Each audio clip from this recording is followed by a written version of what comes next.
দশমিক সংখ্যা 125, এটাকে আমাদের বাইনারিতে কনভার্ট করতে হবে। 125 এই সংখ্যাটাকে আমরা 2 দিয়ে ভাগ করব।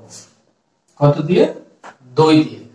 তাহলে দেখো 125 এই সংখ্যাটাকে যদি আমরা 2 দিয়ে ভাগ করি, তাহলে ফার্স্ট হচ্ছে 6 দুগুণ 12, তারপরে 5, 2 দুগুণ কত হয়? 4। তাহলে ভাগফল হচ্ছে আমাদের 62, যেটা আমাদের এখানে লিখব।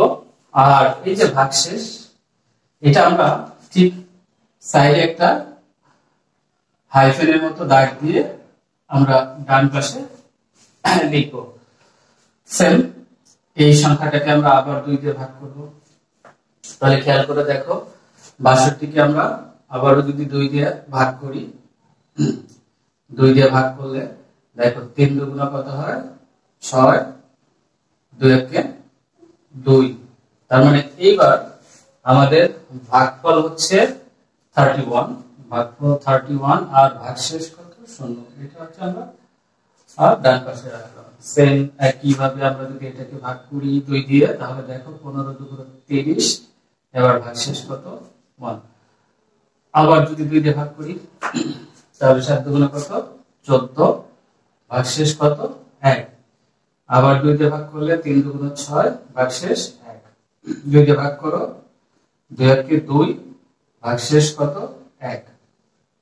2 দিয়ে ভাগ করো, যায় না 0, আর এই 1টা এখানে ভাগশেষ হতো। এবার আমরা যদি নিচ থেকে উপরের দিকে সংখ্যাগুলোকে সাজিয়ে লিখি, তাহলে আমরা যে সংখ্যাটা পাবো সেটাই হচ্ছে আমাদের এই 125 এর বাইনারি, অর্থাৎ 1 1 1 1 1। কয়টা? 1টা 2টা 3টা 4টা 5টা।